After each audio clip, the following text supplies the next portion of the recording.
Hello students, myself Akhtar Islam and welcome back to the third lecture of the poem Rain on the Roof.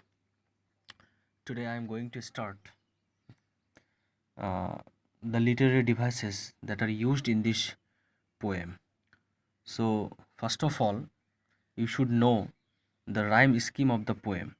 So the rhyme scheme of the poem is A, B, C, B, D, E, F, E. So look at the poem. Suppose hover. A. Spares. B. Darkness. C. Tears. B. So spares and tears. Same sound effect. Spares and tears. That's why B and B. Pillow. D. Bed. E. Patter. F. Overhead. Bed and overhead. Same sound pattern. That's why E and E. In this way, second stanza and third stanza are using the same rhyme scheme. Okay, now the literary devices that are used in this poem. First, alliteration. Alliteration, A double L I T E R A T I O N. Alliteration. So first of all, you should know the definition of the literary device. Alliteration, the same letter, syllable, or sound is repeated at the beginning of successive or nearly successive words. Have you understood? इसका मतलब क्या हुआ? देखोगे कोई भी word का जो पहला जो लेटर होगा या सिलेबल होगा या साउंड होगा वो दूसरा वर्ड में भी उसी लाइन में रिपीटेशन होगा. As for example, in the first stanza, देखो first stanza, humid hover, study spares, press pillow, okay, and lie listening. First stanza देखो, humid hover, study spares, okay, after that press pillow, okay, lie listening, okay. These are alliteration of the first stanza. In the second stanza, busy being, their thread, rain roof, from second stanza. So where the word busy being, busy being, busy B sound and being B sound, okay. After that, their thread, have you understood? After that, rain roof, rain and roof, rain R sound and roof R sound, okay. In the third stanza, there are also alliteration.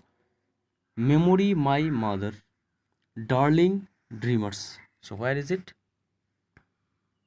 Memory my mother, okay, M and M sound. Have you understood? Another word, darling dreamers. Where is it? Darling dreamers, darling D, dreamers D sound. Have you understood? So that's why it is called alliteration, okay. Now come to the second literary device, onomatopoeia. The second is onomatopoeia. Just is very difficult pronunciation. O N O M A T O P O E I A. Onomatopoeia. Okay. The definition of this literary device: the use of sound words, to create a dramatic effect and auditory imagery. So क्या हुआ इसका meaning? As I already told you, the word patter in the first stanza, patter, second stanza, patter, in the third stanza also, patter. So patter is the use of sound word, and it is the sound made by the raindrops falling on the rooftop in the first stanza. Okay, first stanza. Onomatopoeia. Second stanza, tinkle and patter, sound made by the raindrops from second stanza. Where is it?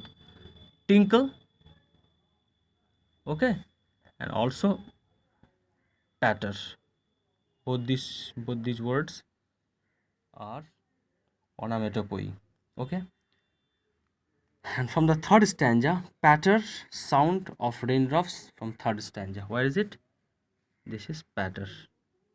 So these words are called onomatopoeia. onomatopoeia. Onomatopoeia.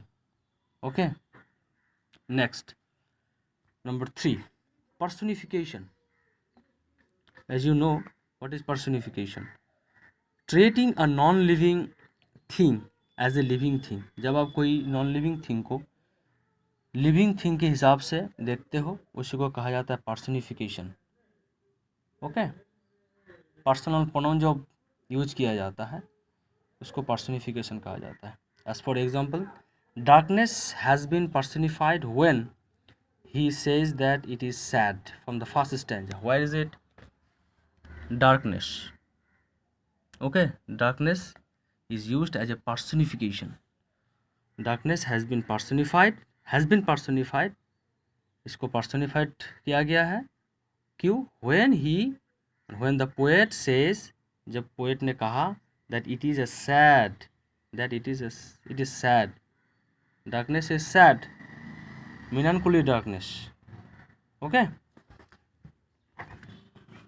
now come to the second example. Recollection is personified when he says that they weave dreams in the second stanza. Where is it? Recollections. The word recollections is used as a personification. Actually it means they weave dreams. Have you understood? Now the last literary device. It's a very new literary device. You must know about this literary device. Transferred epithet, number 4. Transferred epithet. The use of an adjective with a noun when it refers to another noun. So देखो, एक adjective और दूसरा noun. Noun और adjective दो word रहेगा. एक adjective रहेगा और एक नाउन रहेगा, लेकिन उसका मीनिंग और ही कुछ होगा. दूसरा नाउन को डिनोट करेगा. एज फॉर एग्जांपल देखो यहाँ, in melancholy darkness from the first stanza. Melancholy darkness, where is it? या melancholy darkness. So in melancholy darkness, the darkness is not melancholy, but it refers to the sad people. Melancholy darkness from the first stanza is used as transferred epithet. Okay, now the second example, dreamy fancies. It does not mean that the fancies are dreamy, but refers to the people who have dreams. From the second stanza, the word dreamy fancies from the second stanza, where is it? Yeah, dreamy fancies is also used as transferred epithet. Have you understood? So this is all about the literary devices that is used in this poem. Okay, rhyme scheme, alliteration, onomatopoeia, personification, after that transferred epithet. This is all about the literary device. So thank you.